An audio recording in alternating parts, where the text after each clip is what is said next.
नमस्कार। स्वागत है आप सभी का फिर से आज की हिंदी कक्षा में। हम पढ़ रहे थे वसंत भाग 3 का पाठ 17 है बाज और सांप। पाठ का पठन पाठन हो चुका था। अब है प्रश्न अभ्यास। तो इसमें दिए गए कुछ प्रश्न हैं जिन पर हम विचार कर लेते हैं। तो पहला प्रश्न है शीर्षक और नायक से संबंधित। लेखक ने इस कहानी का शीर्षक कहानी के दो पात्रों के आधार पर रखा है। दो पात्र कौन से आए हैं इसमें? बाज और सांप। लेखक ने बाज और सांप को ही क्यों चुना, आपस में आपको चर्चा करनी है। क्योंकि बाज और सांप जीवन भर रेंगता है। बाज आसमान में ऊपर तक उड़ता है और बहुत साहसी होता है, वीर होता है। सांप को यहाँ एक समझौतावादी जीवन जीते हुए दिखाया गया है और बाज को स्वतंत्रता का चाहने वाला।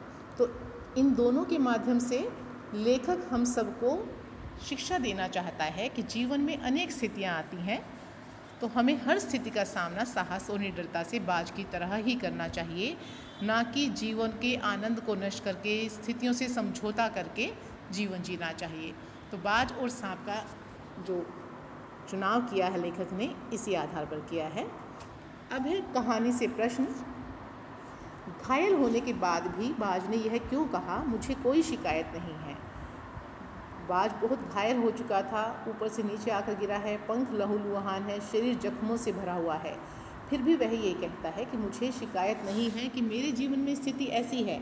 ऐसा क्यों कहता है? क्योंकि वह कहता है कि मैंने मन चाहा जीवन जिया है। जो मैं चाहता था जीवन में पाना, वो मैंने पाया।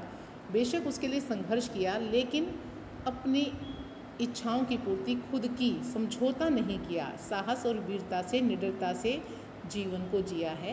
तो कहता है अगर अपनी इच्छा अनुसार जीवन जीते हुए मेरे शरीर को कष्ट भी मिला है तो मुझे कोई शिकायत नहीं है। अगला प्रश्न है, बाज जिंदगी भर आकाश में ही उड़ता रहा, फिर घायल होने के बाद भी वह उड़ना क्यों चाहता था? क्योंकि उसे समझौतावादी जीवन पसंद ही नहीं था। वह ऐसे ही ज़मीन पर पड़े रहकर जीना नहीं चाहता था।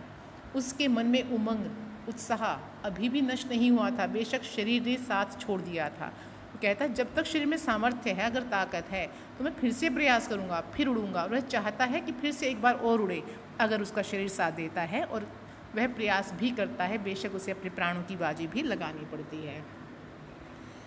सांप उड़ने की इच्छा को मूर्खतापूर्ण मानता था। उसे लगता था कि अगर उड़ेंगे तो संघर्ष करना होगा, जीवन पर खतरा मंडरा सकता है, तो अपने जीवन को खतरे में डालना तो मूर्खता ही है। फिर भी उसने उड़ने की कोशिश की, सांप ने। क्यों? क्योंकि मरते समय भी, मरने से पूर्व बाज फिर से एक बार और उड़ान भरना चाहता था। उसके मन में आह की भरी चीख उसके मन से निकली थी कि एक बार और उसे उड़ने का मौका मिले। तो उसके मन में इच्छा जग गई सांप के भी, ऐसा आसमान में क्या है जिसके लिए यह अभी भी अपने प्राणों की परवाह नहीं कर रहा है।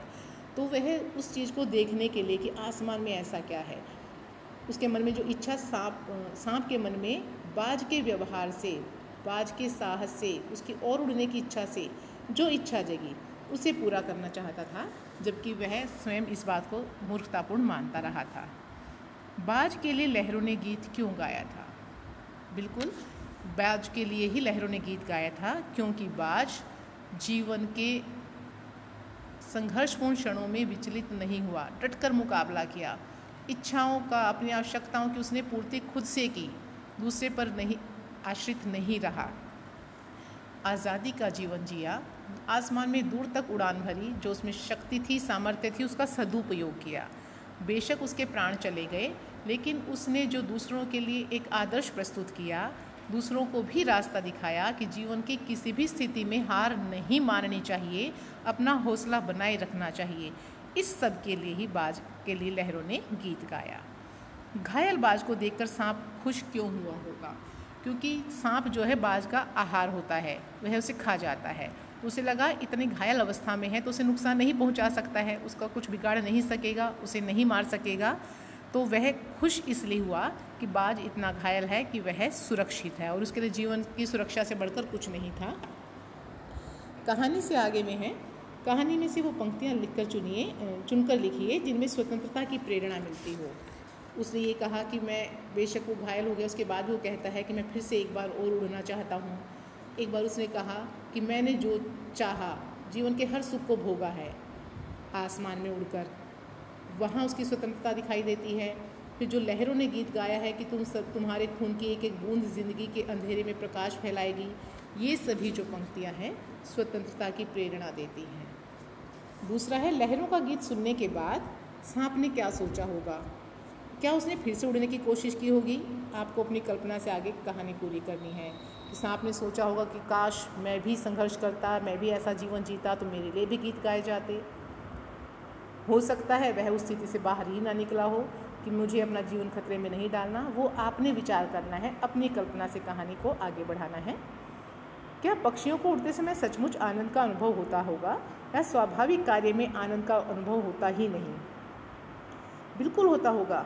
जो कार्य हमारे लिए नियत हैं, जब हम उन्हें करते हैं, जब शिक्षार्थी है, अध्यापक है, उसे पढ़ाने में आनंद आता है, विद्यार्थी है, उसे पढ़ने में आनंद आता है, माँ है, माँ को अपने बच्चों के लिए काम करने में आनंद आता है। जिसके लिए जो कार्य नियत है, हमारा उनसे एक आत्मिक लगाव होता है, उस काम से भी हमारा लगाव हो जाता है, तो निसंदेह आनंद आता होगा। मानव ने भी हमेशा पक्षियों की तरह उड़ने की इच्छा की है। आज मनुष्य उड़ने की इच्छा पूरी किस तरह से कर पाता है? मनुष्य का शरीर ऐसा है कि वह उड़ नहीं पाता है, लेकिन इच्छा हमेशा से रही कि आसमान में उड़कर वह भी प्रकृति के सौंदर्य को भरपूर निहारे। तो इस इच्छा को अपने शरीर से वो पूरी नहीं कर पाया, लेकिन हाँ, उसने विज्ञान का सहारा लिया, तकनीक का सहारा लिया और हवाई जहाज़, हेलीकॉप्टर आदि अनेक ऐसी चीज़ें बना डाली जो आसमान में उड़ सकती हैं। उनके सहारे वह आसमान में उड़कर इस आनंद का अनुभव करता है। तो हमारा पाठ यहीं पूरा होता है। धन्यवाद।